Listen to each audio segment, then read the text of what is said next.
그러므로 내가 너희에게 말한다. 자기 생명을 위해 무엇을 먹을까, 무엇을 마실까 걱정하지 말고 자기 몸을 위해 무엇을 입을까 걱정하지 말라. 생명이 음식보다 소중하고 몸이 옷보다 소중하지 않느냐. 저 새들을 보라. 씨를 뿌리지도 거두지도 창고에 쌓아두지도 않지만 하늘에 계신 너희 아버지께서 먹이신다. 너희는 새들보다 얼마나 더 귀하냐. 너희 중 누가 걱정한다고 해서 자기 목숨을 조금이라도 더 연장할 수 있겠느냐. 어째서 너희는 옷 걱정을 하느냐. 들에 핀 저 백합꽃이 어떻게 자라는지 보라. 일하거나 옷감을 짜지도 않는다. 그러나 내가 너희에게 말한다. 그 모든 영화를 누렸던 솔로몬도 이 꽃 하나만큼 차려입지는 못했다.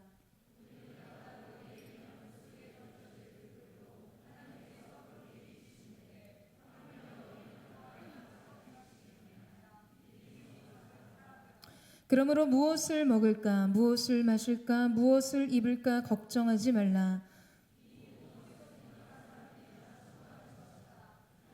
너희 하나님께서는 너희에게 이런 것이 필요하다는 것을 아신다. 빌립보서 4장 6절. 아무것도 염려하지 말고 오직 모든 일에 기도와 간구로 여러분이 구할 것을 하나님께 감사함으로 아뢰십시오. 그리하면 모든 생각을 뛰어넘는 하나님의 평강이 그리스도 예수 안에서 여러분의 마음과 생각을 지켜주실 것입니다. 아멘. 할렐루야. 우리의 삶 가운데 참된 안식과 만족이 되시는 좋으신 주님의 이름을 찬양합니다. 우리 그 놀라우신 주님 앞에 감사와 찬양과 영광의 큰 박수 올려드리겠습니다. 오늘도 우리 가운데 새 일을 행하신 주님, 위대하신 하나님, 크신 하나님, 광대하신 주님의 이름을 찬양합니다.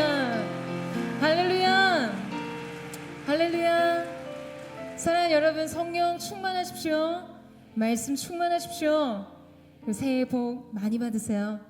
네, 하나님께서 이 하늘의 신령한 복과 이 땅의 기름진 복으로 저와 여러분의 인생을 가득 채워주시기를 주님의 이름으로 축원합니다. 제가 이 지난주 주일 예배가 마치고요, 아주 제게 강렬하게 체험이 되었던 사자성어가 있었습니다. 바로 중석몰촉이라는 사자성어인데요. 여러분, 중국 한나라에는 이권이라는 장수가 있었어요. 그의 활 쏘는 실력은 너무나 탁월해서 누구도 견주리가 없는 정도였습니다. 그런데 그가 어느 날 이 사냥을 나갔을 때의 일이었어요. 그는 숲속에서 호랑이 한 마리가 자신을 바라보고 있다는 사실을 발견하게 됩니다. 이 위험을 느낀 이권은 온 정신을 집중해서 시위를 당겼어요. 그 화살은 호랑이의 옆구리에 정확하게 박혔고 호랑이는 즉사한 듯 그냥 그대로 쓰러져서 이 꼼짝을 하지 않았죠. 그 후에 조심스럽게 호랑이에게 다가간 이권은 깜짝 놀라게 되었습니다. 그가 쏜 것은 호랑이가 아닌 큰 바위였기 때문이었어요. 그는 너무나 신기해서 다시금 그 바위에 활을 쏘아댔지만 화살은 모두 비껴나거나 튕겨나가기 일쑤였습니다. 생명의 위협 속에서 발휘된 집중력, 그것은 작은 화살로 바위를 뚫는 엄청난 힘을 만들어냈던 것이죠. 맞을 중, 돌석, 잠길 목, 화살촉, 중석, 몰촉. 여러분, 돌에 화살을 박았다라는 뜻으로 이 집중력을 발휘하면 못 이룰 것이 없다는 그런 의미를 가지고 있죠. 이 목표를 향해 고도의 집중력과 몰입하는 자세, 여러분, 그런 자세가 갖춰진다면 우리가 안 된다고 여겼던 것들과 불가능하다고 좌절했던 것들 또한 이뤄낼 수 있다는 것이에요. 여러분, 바로 이 사자성어가 제 눈앞에 지나가는 것 같은 그런 장면을 보았어요. 지난주 예배가 마친 이후에 이 MC단 회의를 하는데요, 원래 저희가 이번 주 이 목요일에 설날맞이 대항전으로 이 순장님들과 전통 이 놀이를 좀 준비했었거든요. 근데 그 중에 하나가 선교 MC인 유준상을 이겨라 뭐 이런 거였어요. 팔씨름으로요. 이전에 뭐 유도 선수이기도 하고 워낙 힘이 좋고 잘 먹는 것으로 굉장히 탁월한데요. 그 이야기 중에 그럼 MC단 중에서는 단연 1등이지 라고 하자 아주 여유롭게 고개를 끄덕이는 거예요. 그래서 그럼 제가 지금 해보자고 라고 이야기를 했습니다. 그리고 이제 사역 MC랑 팔씨름을 하기로 했는데 사역 MC 표정이 굉장히 묘해요.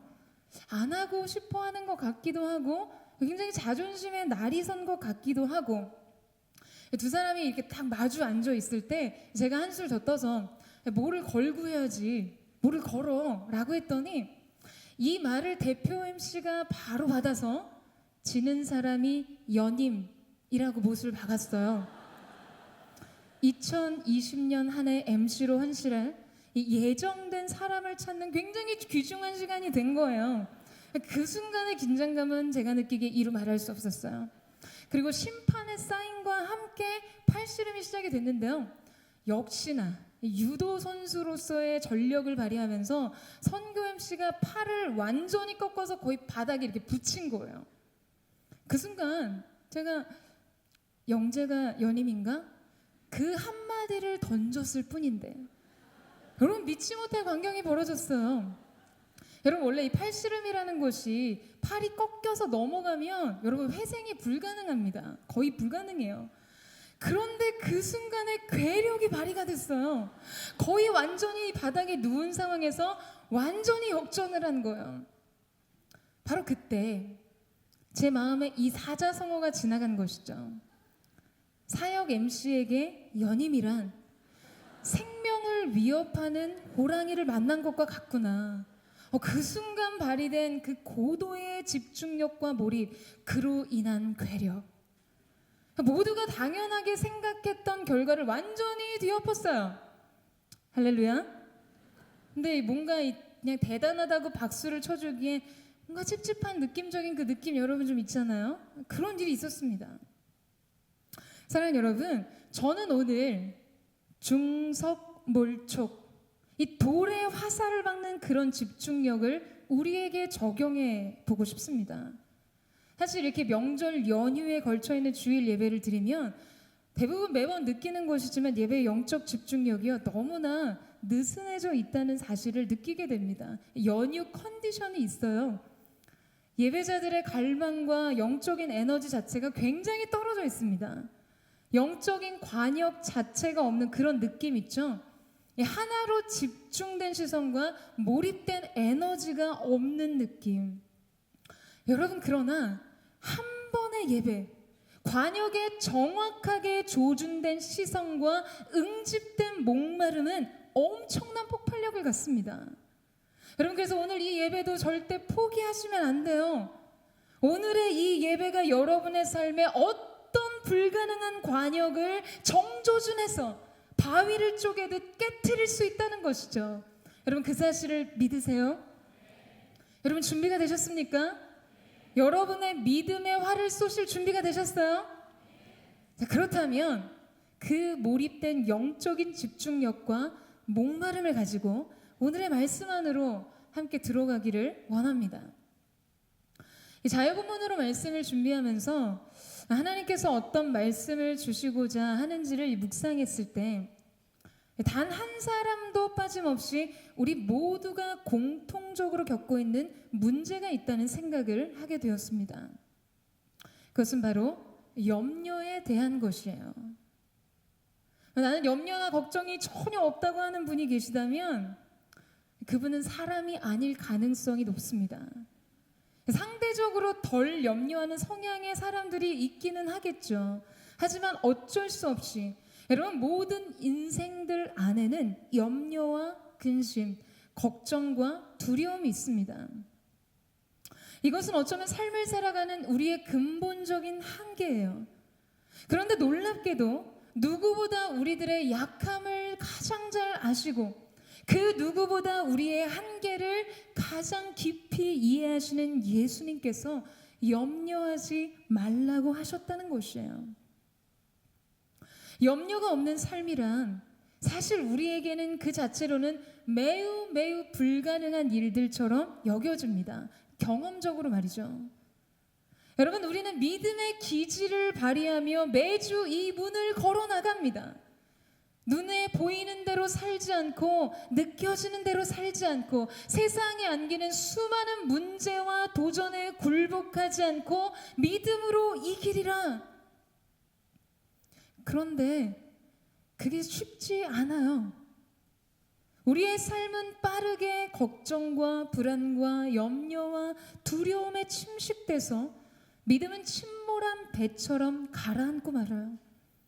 하나님께서 우리에게 주시는 이 평안한 삶이란 우리의 삶과는 먼 이야기, 멀리 떨어진 이야기와 같습니다. 반복되었던 이 결단과 실패의 사이클 속에서 우리는 두려움과 염려의 문제를 어쩔 수 없이 안고 가는 인생의 필연적인 문제로 받아들입니다. 그런데 예수님께서 이런 우리를 아시고도 우리에게 말씀하고 계시다는 거예요. 왜냐하면 이 염려는 우리 인생에 매우 심각한 결과들을 남기기 때문입니다. 성경에서 염려라는 단어를 쓸 때 일반적으로 헬라어는 메림나테라는 단어를 사용하게 되는데요. 이 말의 어원은 나누다 뜻의 동사와 마음이라는 뜻의 명사가 합쳐진 단어입니다. 그러니까 염려는 우리의 마음과 생각, 생명력 있는 에너지, 하나님을 향한 집중력을 다 토막내버려요. 하나님을 바라봐야 할 시선이 나눠지는 것입니다. 우리의 주의를 분산시키고 의식을 사방팔방으로 흩어놓습니다. 그래서 하나님의 평강과 우리를 완전히 분리시키는 것이죠. 예전에 강준민 목사님께서 그런 이야기를 하신 것을 들은 적이 있었어요. 이 누님이 암투병을 하게 되셔서 이 항암을 하기 위해 병원에 가실 때 이 목사님께서 누님을 병원에 모시고 가셨나 봐요. 그런데 같이 항암을 받는 이 환자 중에서 백인 여성 한 사람이 있었는데 항암을 너무 행복하게 받는 거예요. 대부분이 항암을 받고 투병 생활을 시작하게 되면 뭐 직장도 그만두고 치료에 다 집중을 하는데 이분은 직장 생활도 하고 너무 활력이 넘친 거죠. 너무 궁금하잖아요. 그래서 목사님께서 물었어요. 아니 어떻게 그렇게 행복하냐고. 그랬더니 이분이 자기는 너무 행복하다는 거예요. 왜냐하면 그동안 자기는 암에 걸릴까봐 너무 걱정을 하면서 살았는데 이제는 암에 걸렸기 때문에 걱정할 게 없다는 거예요. 암에 걸린 것보다도 암 때문에 걱정했던 수십 년의 세월이 훨씬 더 고통스럽고 불행했어요. 그래서 이제 암에 걸렸기 때문에 걱정할 게 없다는 거죠. 이제 치료만 하면 된다는 거예요. 여러분 너무나 심각한 모순이긴 하지만 그 심리가 아예 이해가 안 되는 것은 아닙니다. 어떤 사건이 벌어지고 있는 그 현재적인 시간보다 때로는 그 일을 앞서 예상하고 두려워하면서 견디는 미래적 차원의 시간의 고통이 훨씬 더 클 수 있다는 것이에요. 2차 세계대전 당시 주목할 만한 굉장히 놀라운 통계가 하나 있는데요.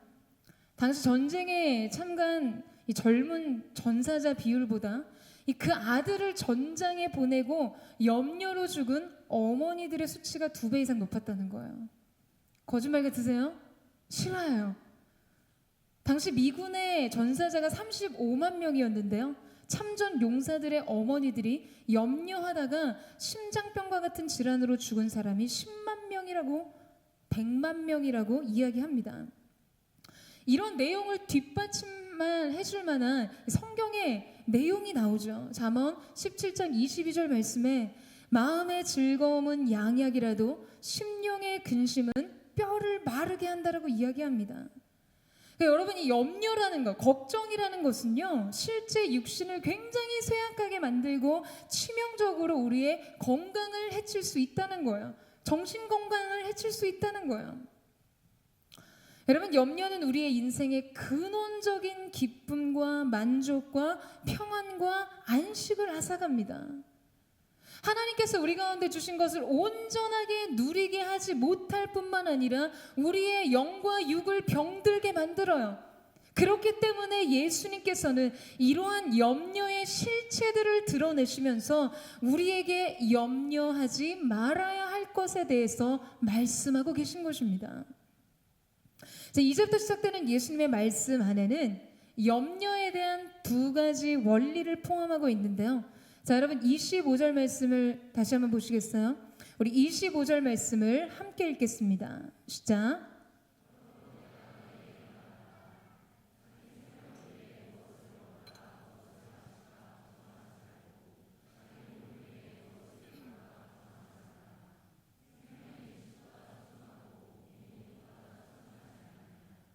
자, 첫 번째는 우리가 가장 염려하고 두려워하는 것이 우리가 가장 가치 있게 생각하는 것을 드러낸다는 것입니다.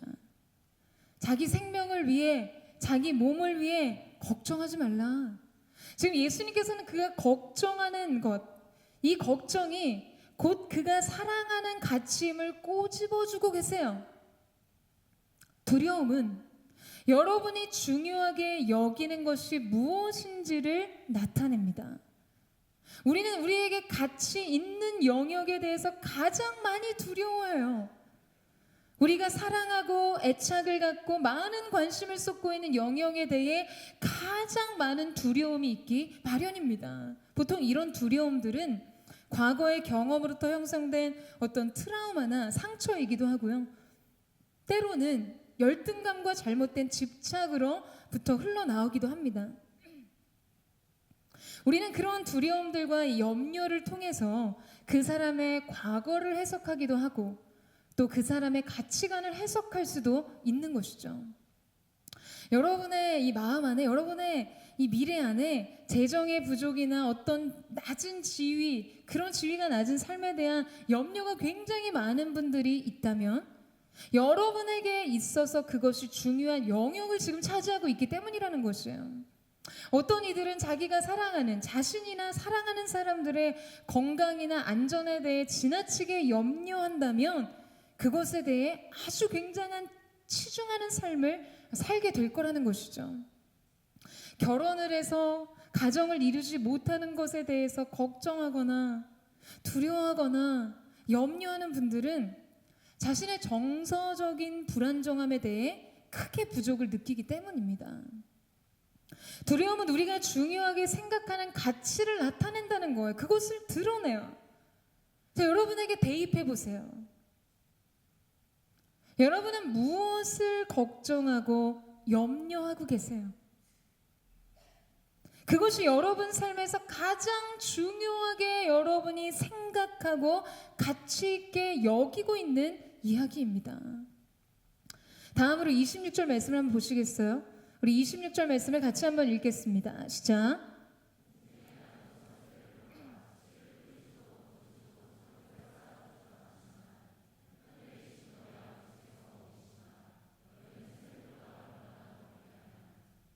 두 번째로는 우리가 가장 두려워하는 것이 동시에 우리가 하나님을 가장 신뢰하지 않는 부분이라는 것이에요.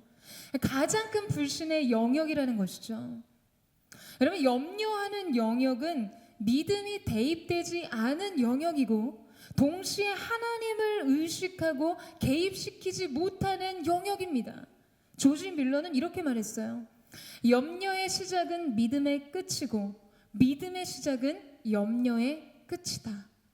그러니까 마치 영적인 시소와 같이 염려의 무게가 무거울수록 우리 믿음의 무게는 상대적으로 가볍다는 것을 알게 된다는 것이죠. 그래서 우리가 두려워하고 염려하는 것은 여러분 우리의 영적인 문제를 보여주는 하나의 증상들이라고 할 수 있습니다. 여러분이 가장 걱정하고 있는 것들이 바로 여러분이 하나님을 가장 믿지 않는 부분이라는 것이에요. 정말 그렇다고 여러분 생각하지 않으세요? 여러분의 영역을 한번 보세요. 여러분 가장 염려하는 게 뭐예요?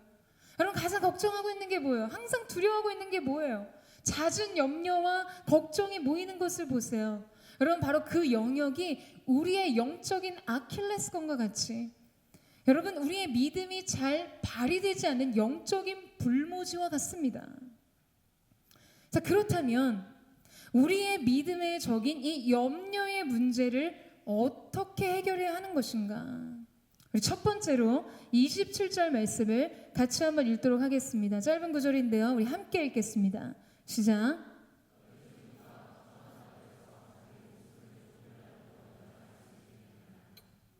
여러분 아주 정확한 돌직구죠. 우리로 하여금 할 말을 잃어버리게 하세요. 여러분 우리가 염려를 통해 얻을 수 있는 것이 아무것도 없다는 것이에요. 예수님은 지금 이 염려의 무의미함과 비생산성에 대해서 말씀하시는 것이에요. 염려한다고 해서 달라질 수 있는 것은 아무것도 없다는 것을 받아들이라는 것이죠. 어니 젤린스키가 쓴 이 책에 보면요, 이런 기록이 있습니다. 이렇게 쓰여져 있어요. 우리가 하는 걱정거리들의 40%는 절대 일어나지 않을 일들에 대한 것이고 30%는 이미 일어났거나 이제 와서 돌이키기에는 너무 늦은 일들에 대한 것이고 22%는 사소한 일들에 대한 것이고 4%는 우리 힘으로는 도저히 바꿀 수 없는 일들에 대한 것이다.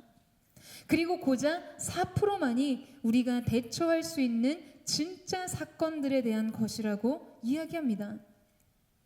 여러분 이 말은요, 곧 우리가 걱정하는 일들의 96%는 우리가 제어할 수 없는 일들에 대한 쓸데없는 걱정들이라는 이야기예요. 그리고 사실 우리가 걱정할 만한 이 4%의 일조차도 우리가 통제할 수 있는 일이라면 그건 역시 쓸데없는 걱정이라는 것이죠. 실제로 염려는 해결이 아닙니다.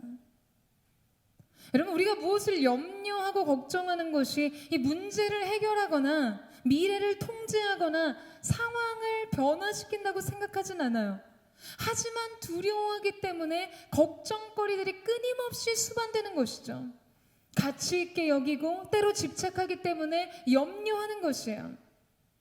여러분 어떤 사람들은요, 이 염려하면서 스스로 심리적인 방어선을 만들어내기도 합니다. 이 염려를 통해서요, 우리는 우리 자신에게 이 좋지 않은 결과를 받아들일 준비를 시킨다고 느껴요. 어떤 심리적인 대안을 만드는 것처럼 말이에요.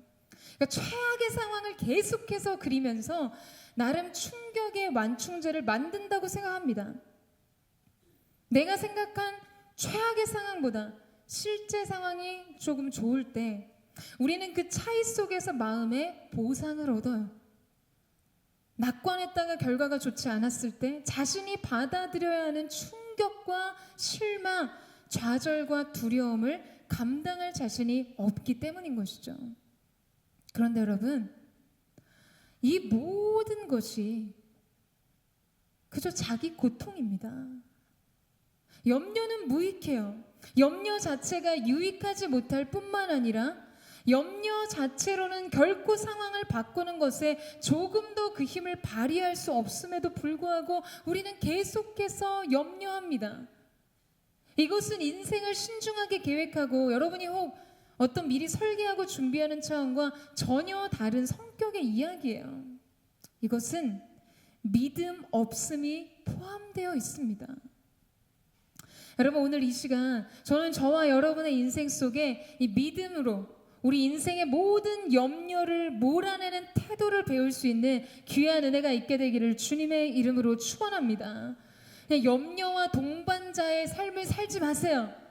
염려가 지배하는 여러분의 인생의 영역에 새로운 생명력을 불어넣듯 그렇게 믿음을 불어넣는 시간이 되기를, 그래서 여러분의 미래를 믿음의 시선으로 바라볼 수 있는 귀한 은혜가 있게 되기를 주님의 이름으로 축원합니다. 두 번째로 예수님께서는 들에 핀 백합화를 보라고 말씀하시면서 도전하시는데요. 우리 30절 말씀을 같이 한번 읽겠습니다. 30절 말씀 시작.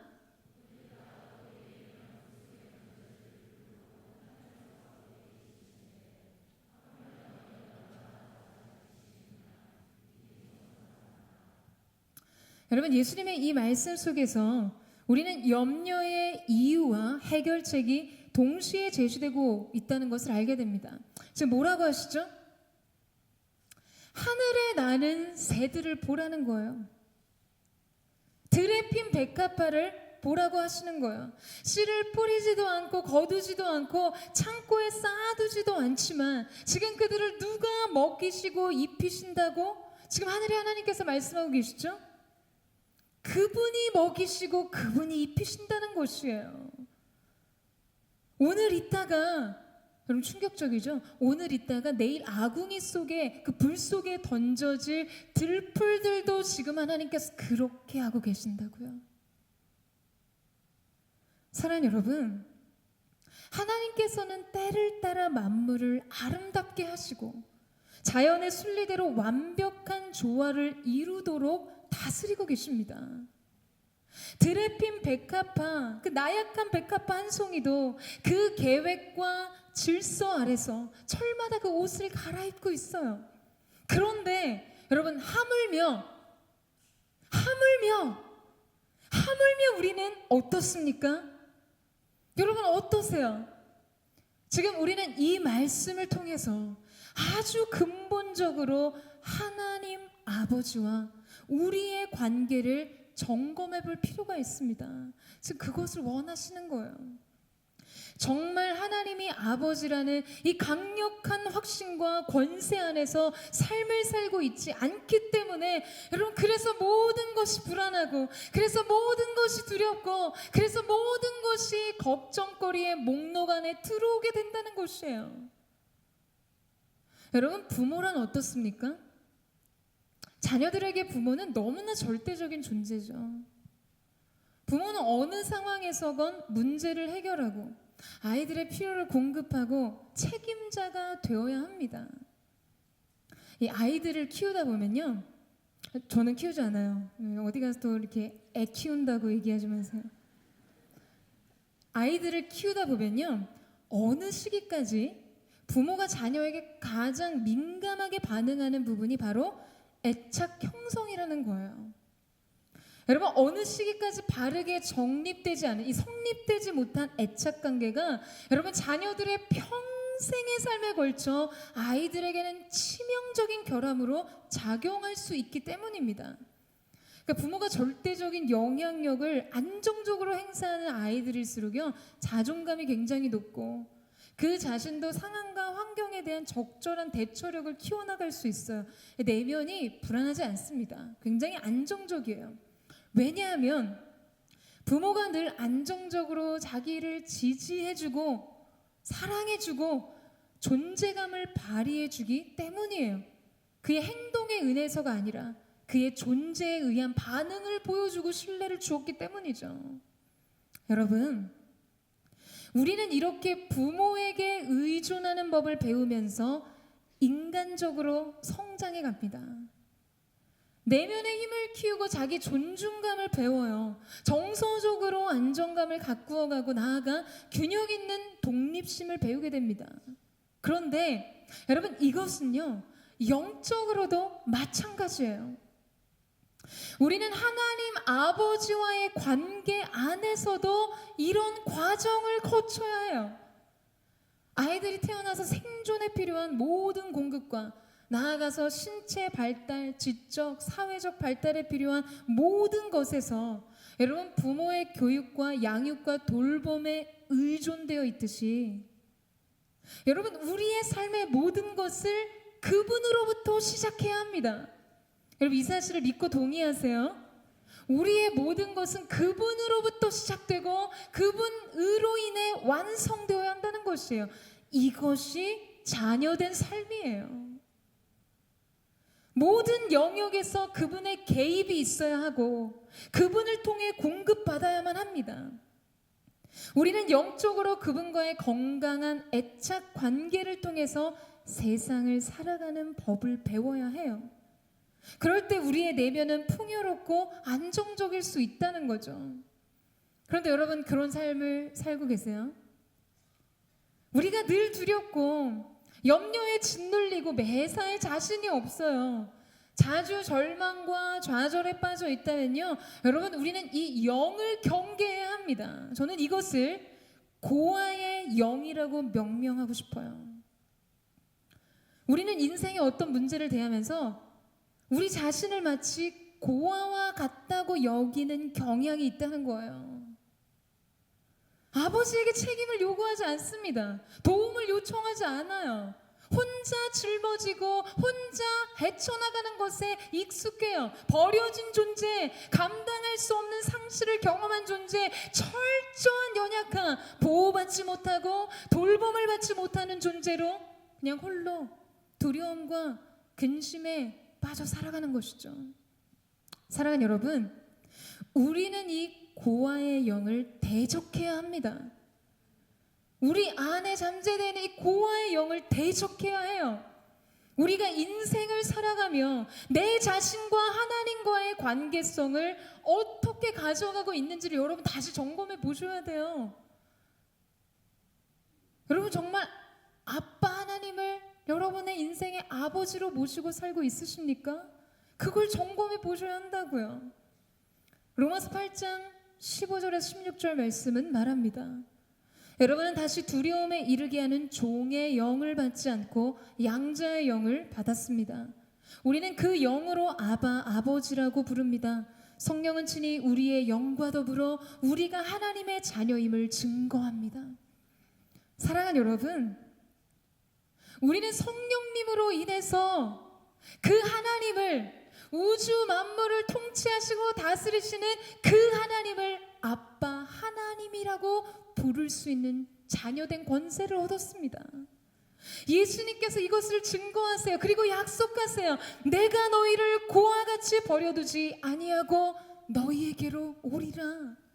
사랑하는 여러분, 우리 하나님 아버지는 여러분을 고아와 같이 버려두지 않으시는 분이세요. 여러분을 홀로 두지 않으시는 아버지 하나님이십니다. 여러분 이 사실을 믿으십니까? 그렇다면 저를 한번 따라해 보시겠어요? 나는 고아가 아닙니다. 하나님이 나의 아빠가 되십니다. 그분이 나를 지키십니다. 그분이 나를 책임져 주십니다. 여러분 이 사실을 믿으세요? 여러분 입술에 말에는 권세가 있어요. 이럴 때 권세를 발휘하셔야죠. 여러분은 고아가 아닙니다. 하나님이 여러분의 인생의 아빠가 되세요. 그분이 여러분의 인생을 돌보세요. 그분이 여러분의 인생을 인도하시는 분이십니다. 사랑하는 여러분, 우리가 정말 이 사실을 믿는다면 우리는 우리의 삶의 염려와 두려움으로부터 자유로워지게 될 것입니다. 하나님 아버지와의 그 빈약한 관계로 인해 인생의 지지대를 허술하게 세우지 마세요. 하나님과의 관계성을 견고하게 만들어 가세요. 여러분 결국 인생은 이 토대 위에서 세워지는 것입니다. 의존하면서 문제를 해결하는 방법을 배우세요. 관계 속에서 불안을 이기세요. 아버지의 개입을 통해 상황을 압도하는 것이에요. 그분의 책임감 안에서 인생의 안정감을 배우는 것입니다. 여러분, 우리는요, 그분의 능력 안에서 담대함을 얻을 수 있어요. 사랑하는 여러분, 염려의 시작은 믿음의 끝이고 믿음의 시작은 염려의 끝입니다. 오늘 저는 저와 여러분 속에 이 믿음으로 인한 참 자유와 참 평안을 누리게 되는 귀한 은혜가 있게 되기를 주님의 이름으로 축원합니다. 여러분 다시 한번 선포하시겠어요? 하나님은 나의 아빠가 되십니다. 여러분 믿음으로 선포하세요. 하나님은 나의 아빠가 되십니다. 그분이 나를 지키십니다. 할렐루야. 이 사실을 믿으세요? 우리 그 놀라우신 하나님 앞에 우리 한번 감사와 찬양과 영광의 박수 올려드리겠습니다. 우리의 아빠가 되어주셔서 감사합니다 주님.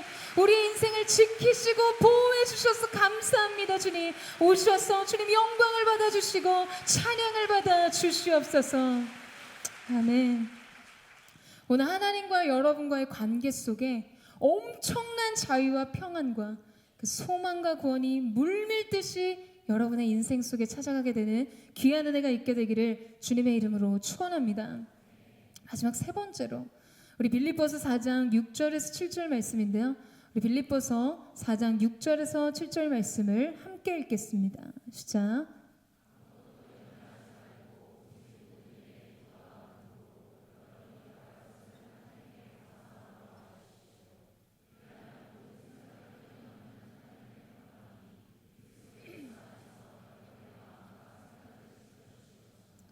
여러분, 바울은요, 이 염려에 대한 가장 실제적인 해결책을 우리에게 말해주고 있습니다. 그는 먼저 아무것도 염려하지 말라고요. 여러분, 아무것도요. 그 중에 중한 일이든 사소한 일이든 어떤 성격의 어떤 영역의 문제이든 해결의 가능성과 방법의 유무와도 상관없이 아무것도 염려하지 말라고 해요. 다만 한 가지, 오직 한 가지. 여러분, 뭡니까?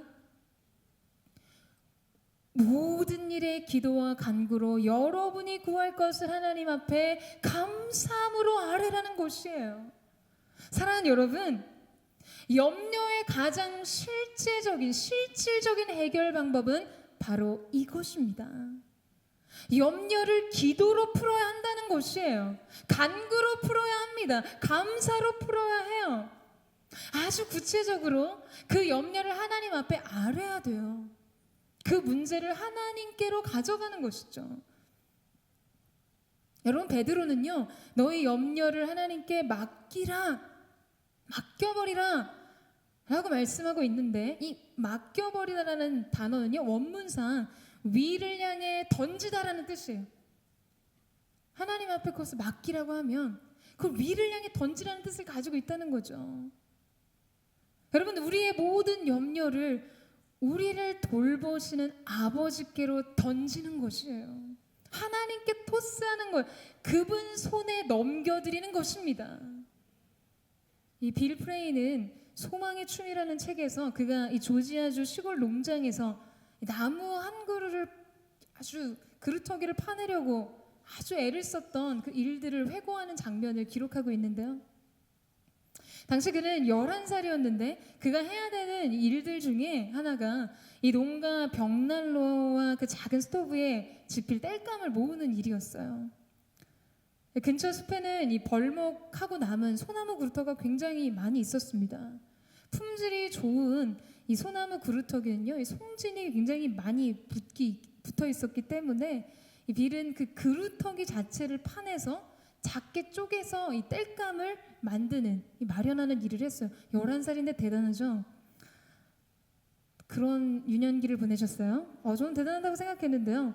하루는 이 집 근처 들판에서 아주 커다란 나무의 그루터기를 발견하고 지금 그것을 이제 파내려고 애를 쓰고 있었어요.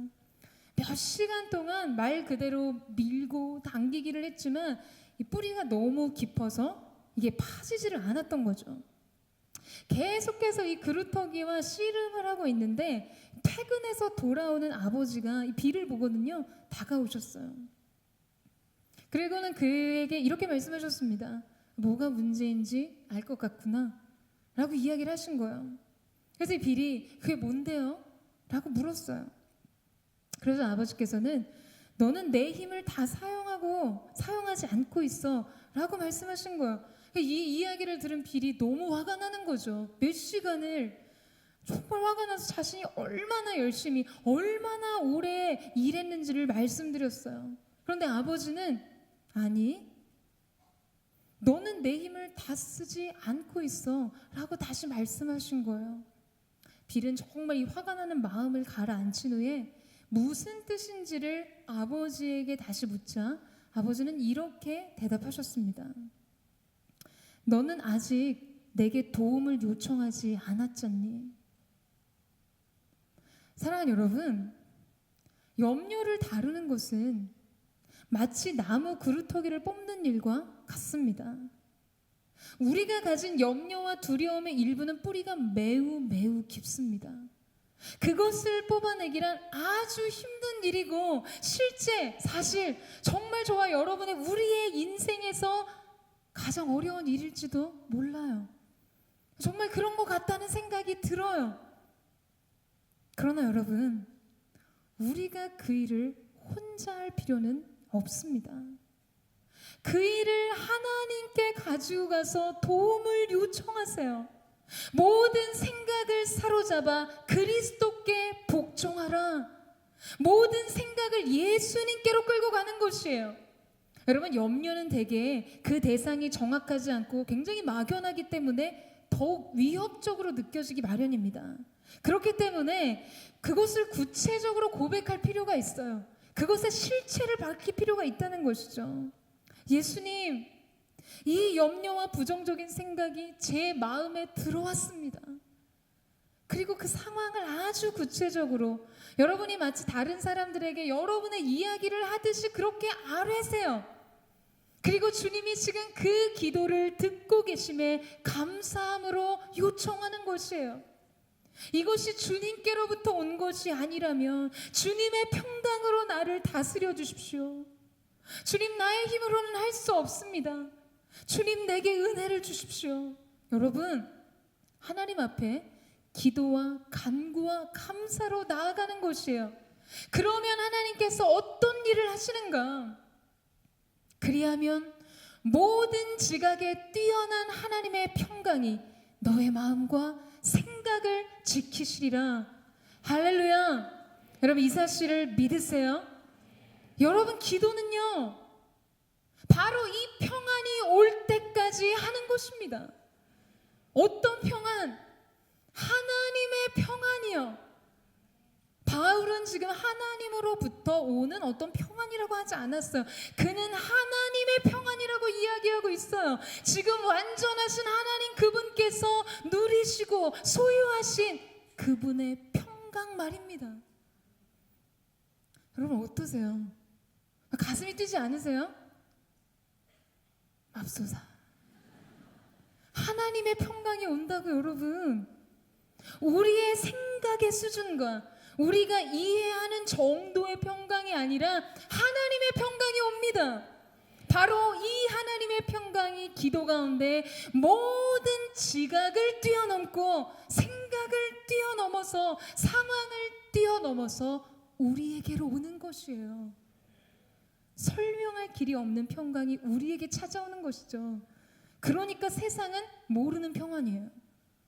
세상이 이해할 수 없는 평안이에요. 왜냐하면 그것은 하나님께 속한 하나님만이 주실 수 있는 평안이기 때문입니다. 이 볼티모어에서 사역하시는 목사님에 대한 이야기를 들은 적이 있었어요. 이 목사님에게 어느 날 새벽 2시쯤 친한 친구 이 진 목사님께서 그 목사님으로부터 급한 전화가 걸려온 거예요. 새벽 2시에.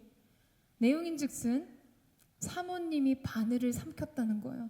내일 집회를 가시기 위해서 사모님이 짐을 싸시면서요, 새 와이셔츠를, 목사님이 이제 집회할 때 깨끗하게 입으시라고 새 와이셔츠를 입고 가시도록 밤새 그 와이셔츠를 다리신 거예요. 근데 여러분, 그 와이셔츠를 보면 핀이 굉장히 많이 꽂혀 있잖아요. 와이셔츠, 남자들 와이셔츠. 왜 그 머리에 동그란 바늘 있지 않습니까? 사모님께서 그 와이셔츠를 다리시면서 이 핀을 다 빼다가 그걸 이제 아무데나 둘 수 없으니까 그 바늘을 빼서 입에 물고 계셨던 거예요. 어떤 상황인지 이해가 되시죠? 그런데 이 마지막에 입에 물고 있는 이 핀을 정리하려고 하시다 보니까 바늘이 한 개밖에 남아있지 않더래요. 몇 개를 물고 계셨는데 말이죠. 그리고 잠시 있다가 목 안에 뭔가 이렇게 타고 내려가더래요. 그래서 몇 번 이렇게 기침을 하니까 입에서 피가 나오기 시작한 거예요. 입에 물고 있었던 그 바늘을 몽땅 그냥 무의식 중에 삼켜버린 거예요. 너무 급한 나머지 새벽에 어린 자녀 둘을 이 근처에 있는 성도 집에 문을 두드려서 그 집안에 맡기고 병원에 가신 거예요. 그리고 이동 중에 이 친구 목사님에게 전화를 해서 간곡하게 기도 부탁을 하신 거죠. 병원에 가서 설명을 했어요. 우리 아내가 바늘을 먹었다. 그러면서 그 와이셔츠 바늘을 가져가서 보여준 거, 이런 바늘이라고. 엑스레이를 찍었더니 딱 이 가슴 부위에 바늘이 여러 개가 딱 나온 거예요. 똑같은, 대보니까 똑같은 바늘이 나온 거죠. 사모님이 물고 있던 그 핀 모양 그대로인 거예요. 새벽이기 때문에 수술 가능한 의사가 오기까지 일단 대기하고 있으라고 이야기를 했어요. 그 핀이 돌아다녀서 몸 어디를 손상시킬 줄 모르는 상황인 거야. 여러분, 생각해 보세요. 너무 끔찍하지 않습니까? 안 끔찍하세요? 이 목사님이 이 의사의 굉장히 심각한 진단과 이야기를 듣고는요, 너무 두렵고 너무 심한 걱정과 염려에 완전 눌려버린 거야. 가만히 서 있지도 못하고 다리는 후들거리는데 어떻게 해야 될지 모르는 중에 화장실에 가서 문을 잠그고 변기를 붙들고 씨름하면서 기도하기 시작했어요. 엉엉 울면서 기도하는데, 제 아내를 살려주세요. 저는 이 상황을 어떻게 해야 될지 알 수 없어요.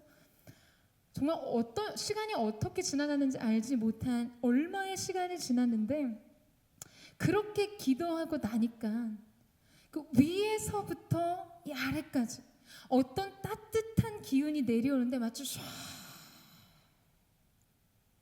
머리부터 발끝까지 그의 모든 영혼 위에 가득 부어져 내려오는 것을 느꼈다고 이야기해요. 그리고 그 자리를 툭툭 털고 일어나는데 아주 강한 이런 확신이 드셨다는 거예요.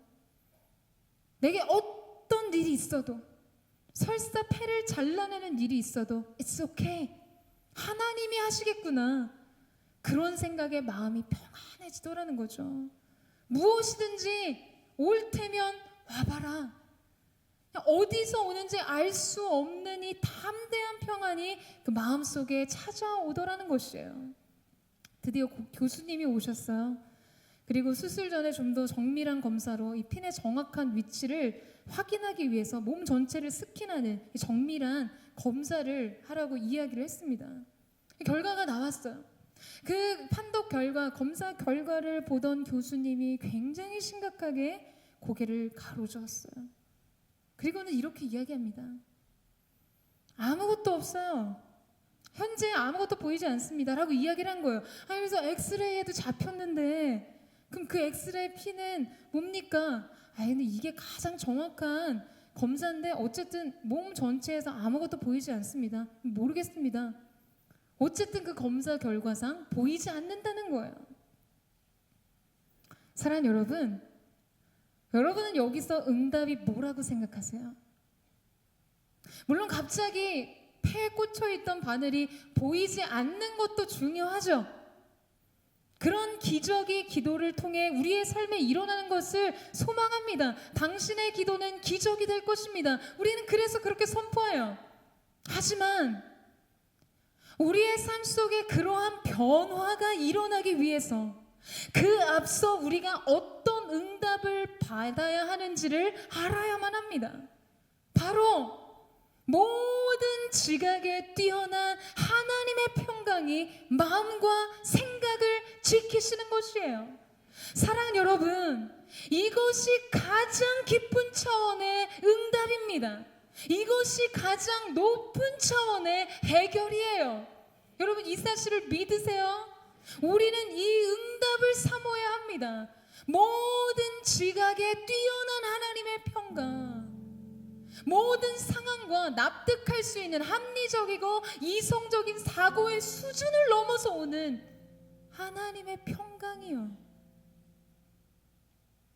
이 평강이 우리를 주장하지 못하면요, 그 어떤 상황도 변화시킬 수 없습니다. 이 평강을 누리지 못하면 우리는 아무것도 소유할 수 없어요. 우리의 기도는 언제나 바로 이 하나님의 응답까지 이르러야 합니다. 그때까지 하는 거예요. 기도는 그때까지 엎드리는 거예요. 기대는 그때까지 우는 거예요. 울며 씨름하며 마음을 주님 앞에 드리며 구하는 것이죠. 여러분, 마음속에 느껴지는 답답한 무엇이든 주님 보좌 앞에 그 마음을 쏟으며 토설하며 올려드리는 것이에요.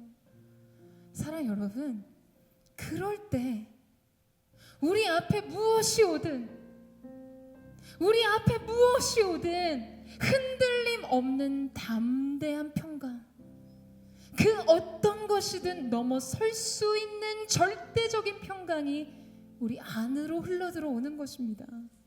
사랑하는 여러분, 저는 오늘 저와 여러분의 인생 속에 이 모든 상황과 모든 환경을 초월하는 모든 지각, 모든 생각을 뛰어넘는 하나님의 평강을 경험하게 되는 귀한 역사가 있게 되기를 주님의 이름으로 축원합니다.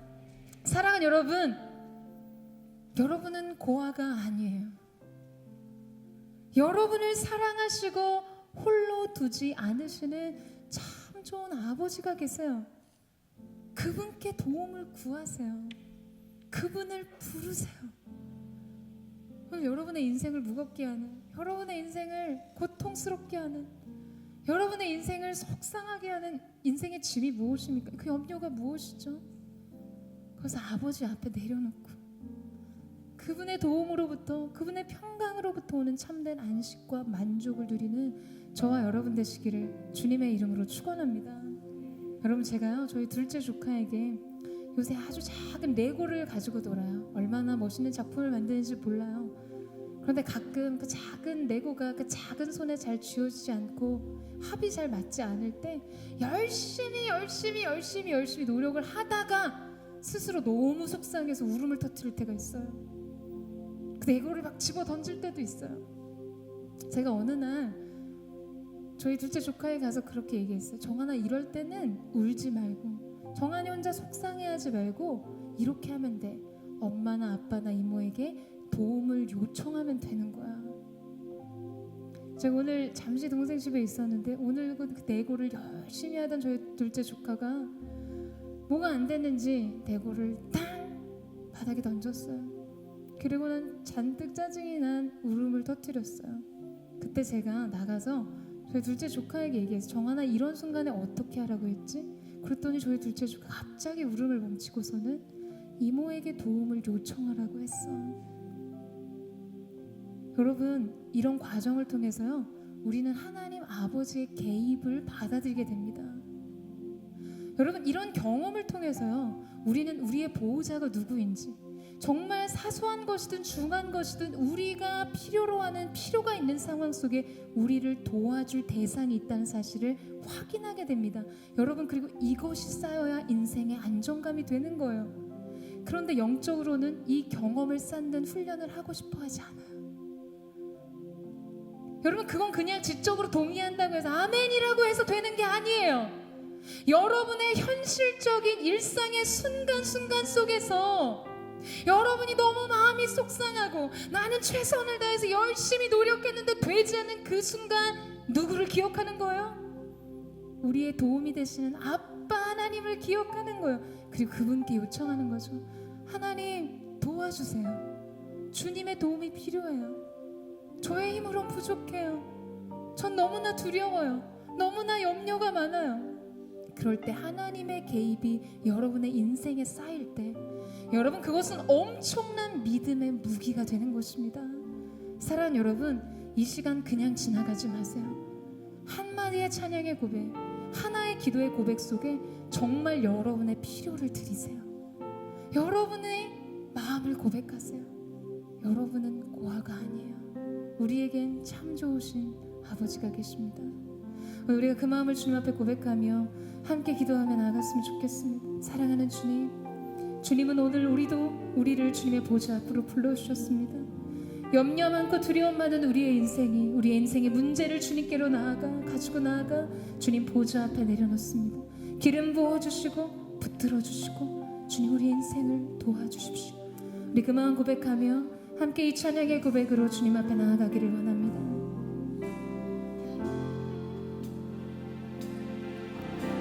주님과 함께하는 이 고요한 시간, 주님의 보좌 앞에 내 마음을 쏟네. 모든 것 아시는 주님께 감출 것 없네. 내 맘과 정성 다해 주 바라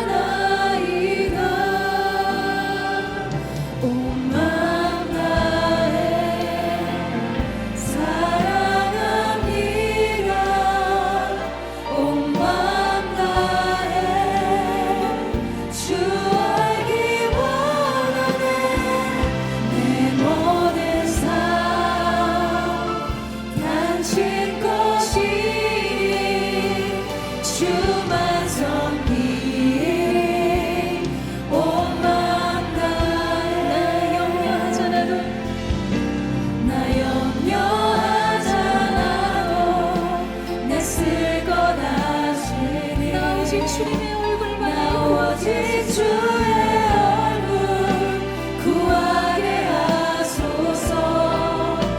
다 이해할 수 없을 때라도 감사하며 날마다 순종하며 주 따르오리라. 온 맘 다해 사랑하니 주 사랑해. 온 맘 다해 주 알기 원하네. 내 모든 삶 당신 것이니 주만 섬기리. 온 맘 다해 나 염려하잖아도 애쓸 것 하시네. 나 오직 주의 얼굴 구하게 하소서. 다 이해할 수 없을 때라도 감사하며 날마다 순종하며 주 따르고 정신아. 만나네 사랑합니다. 온 맘 다해 주 알기 원하네. 내 모든 삶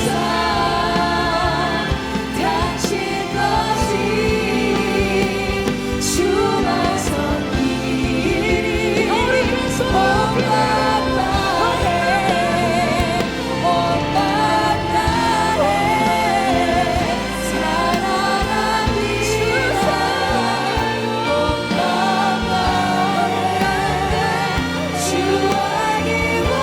원하네. 내 모든 삶 당신 것이니 주만 섬기리. 온 맘 다해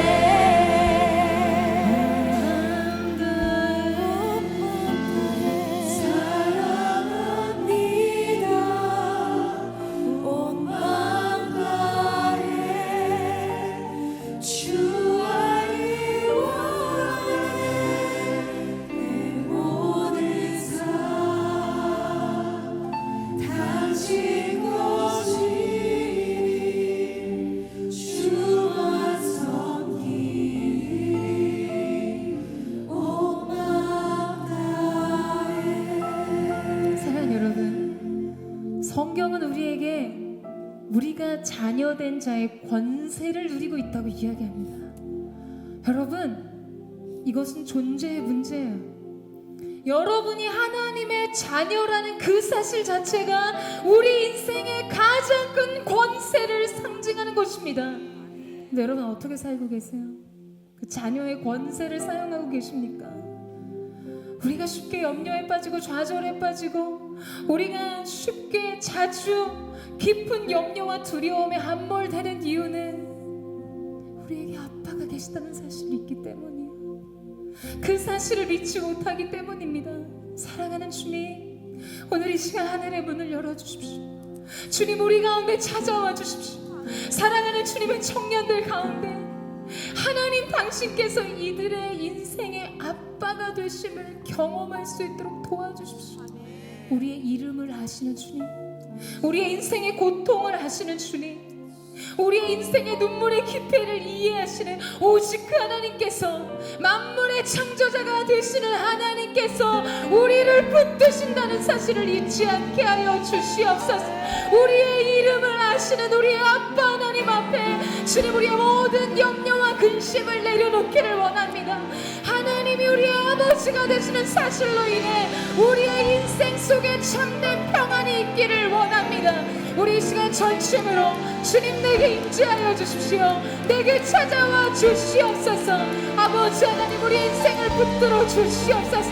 오셔서 내가 너의 아빠가 된다, 내가 너의 아버지가 된다고 말씀하시는 은혜를 부어 주옵소서. 우리 그 마음 고백하며 우리 합심하여 동성으로 주의 음악 부르짖고 기도하겠습니다.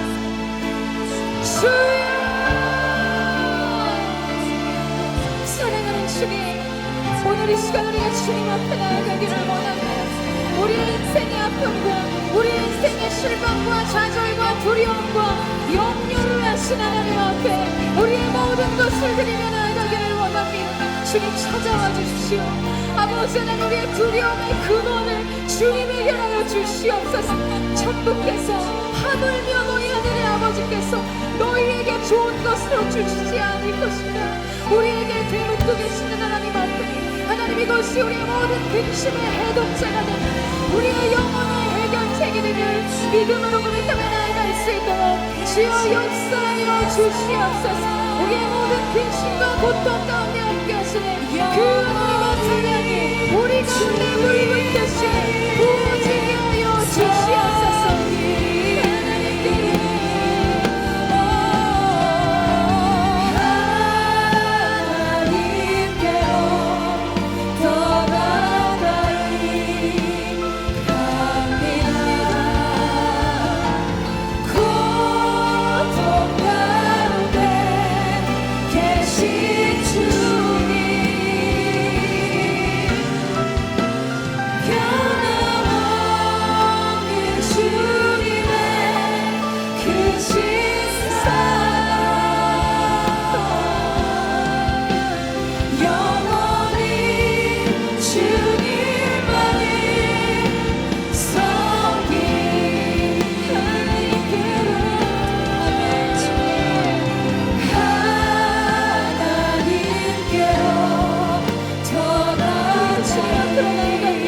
주님 보시 앞으로 나아가 우리를 사랑하시기에 십자가의 고통을 짊어지신 예수 그리스도의 이름 평안을 누리기를 원합니다.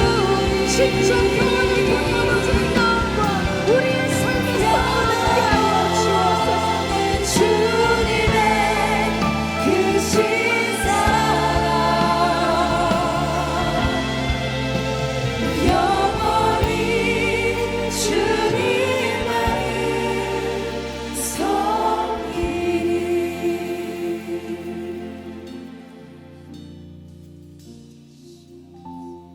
나를 지으신 주님,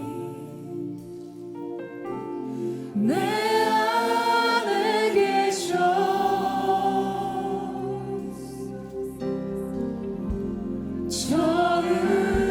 처음부터 내 삶은 그의 손에 있었죠. 그는 내 아버지, 나는 그분의 손. 그는 내 아버지, 난 그의 소유.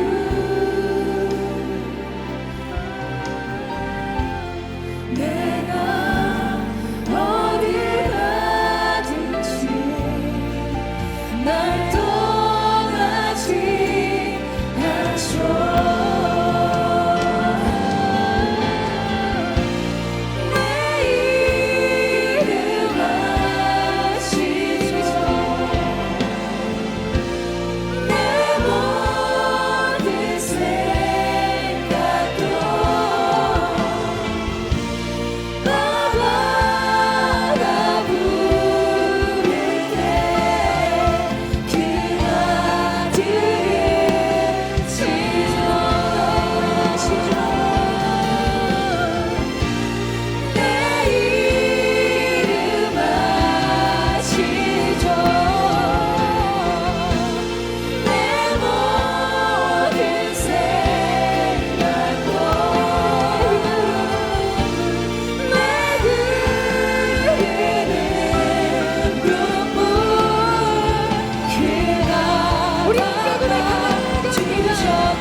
그가 들으시죠.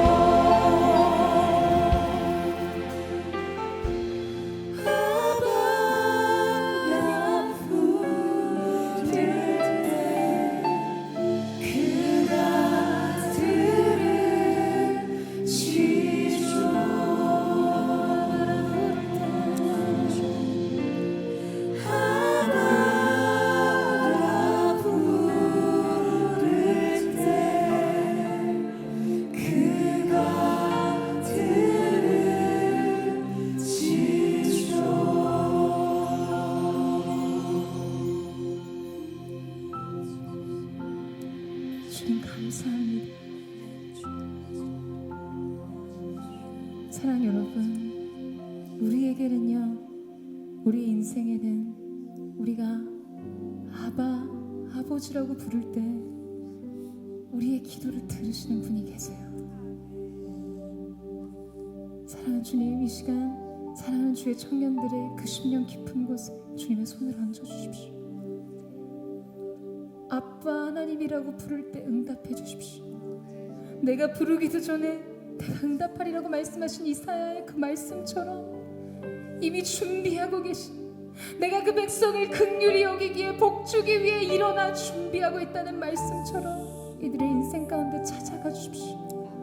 사랑하는 여러분, 사랑하는 주님을 만나세요. 우리의 모든 고통과 염려와 근심의 해독제는 하나님이 우리의 아빠가 되신다는 그 사실에 있습니다. 그 사실로부터 모든 지각에 뛰어난 하나님의 평강이 우리에게 찾아오는 거예요. 왜냐하면 우리는 그분을 아빠라고 부를 수 있는 자녀된 권세가 있기 때문이에요. 사랑하는 여러분, 이 시간에 우리가 함께 기도하겠습니다. 거룩하신 주님, 주님 나의 마음을 받아주세요. 주님은 나의 이름을 아시고 나의 고통을 아시고 나의 눈물을 아시는 분이십니다.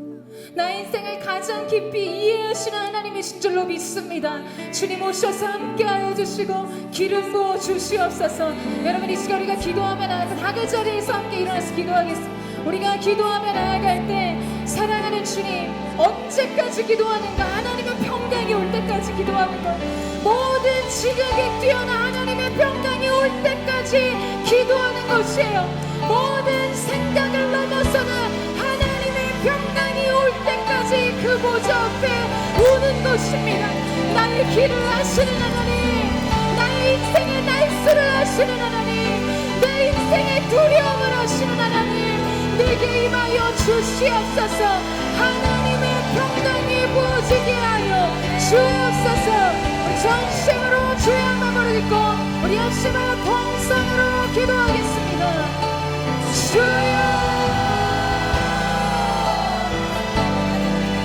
사랑하는 주님, 오늘 우리 가운데 하나님의 함께 하시는 부어지기를 원합니다. 그 놀라신 아버지의 사랑과 그 구원에서 우리가 하나님 주시는 평강과 온전한 회복을 누릴 수 있게 되기를 원하오니 주여 역사하여 주시옵소서.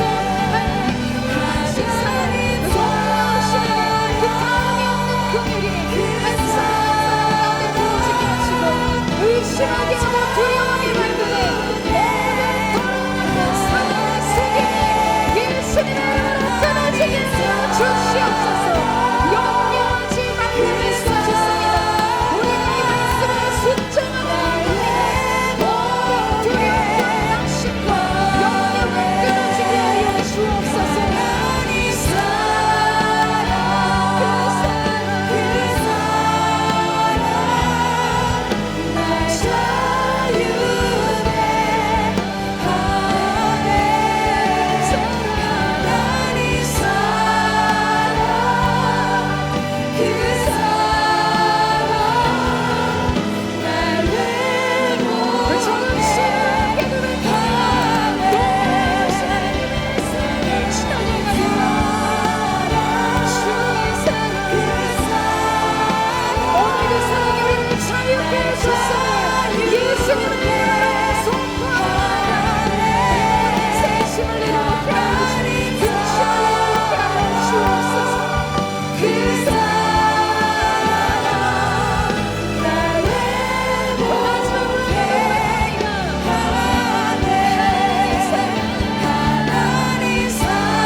지금 무엇을 두려워하는지 알고 계세요.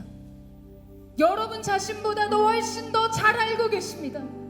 여러분 자신보다도 여러분의 인생의 근원적 염려가 무엇부터 오시는지를 주님은 가장 깊이 이해하고 계세요. 그러나 안심하세요. 하나님이 우리 아버지가 되십니다. 내가 눈을 들어 산을 보니 나의 도움이 어디서 올고 나의 도움이 천지를 지으신 하나님께로다. 사랑하는 여러분, 주님께 능력이 있음을 믿으십니까? 주님께 능력이 있음을 믿으십니까? 주님께 권능이 있음을 믿으세요. 하나님이 천지 만물을 지으셨을 뿐만 아니라 그 우주 만물을 다스리는 분이심을 믿으십니까? 그 아버지가 우리의 하나님이 되심을 사랑하는 여러분 믿으시기를 주님의 이름으로 축원합니다. 오늘 그 안에서 주님 주시는 평강이 있게 하여 주시고, 오늘 예수님의 이름으로 선포합니다. 인생의 모든 무의미한 염려와 걱정과 예기 불안, 두려움 예수님의 이름으로 명령하니 묶임을 받고 떠나갈 치유다. 더 이상 하나님의 사람들의 인생을 괴롭힐 수 없음을 예수님의 이름으로 선포합니다. 하나님의 평강이 부어지게 하여 주시고 주님의 놀라우신 은혜가 우리 가운데 있게 하여 주옵소서. 아무것도 염려하지 말고 오직 모든 일에 기도와 간구로 감사함으로 너희 구할 것을 하나님께 아뢰라. 그래야 모든 지각에 뛰어난 하나님의 평강이 너희 마음과 생각을 지키시리라. 하나님 평안을 얻기까지 기도하게 하시고 그 평안 안에서 하나님께서 하시는 위대하신 일들을 목도할 수 있는 귀한 하나님의 사람들이 되게 하여 주옵소서. 하나님 명절 기간 또 믿지 않는 부모 형제들과 만나는 모든 시간 속에 예수님의 보혈로 하나님의 사람들을 덮어주셔서 모든 영적 전쟁 가운데 승리를 선포하게 하시고 하나님을 경외하는 그 마음으로 또한 이 모든 시간들을 아름답게 보낼 수 있도록 역사하여 주옵소서. 드린 물질 가운데 기름 부어주셔서 하나님 하시는 위대하신 일들이 드러나는 귀한 기적의 재료 되게 하여 주옵소서. 이제 우리 구주 예수 그리스도의 은혜와 우리 하나님 아버지의 무한 극진하신 사랑하심과 성령의 감화 감동 교통케 하시며 충만케 하시고 또한 위로하시는 내가 오늘 인생의 염려라는 짐을 내려놓고 죄짐 모든 것을 주님 보좌 앞에 내려놓고 주님으로부터 오는 평강을 누리고자 사모하는 사랑하는 SL 공동체 믿음의 청년들, 이들의 심령과 가정과 손의 수고 위에 이제부터 영원토록 함께 하시기를 간절히 축원하옵나이다. 아멘.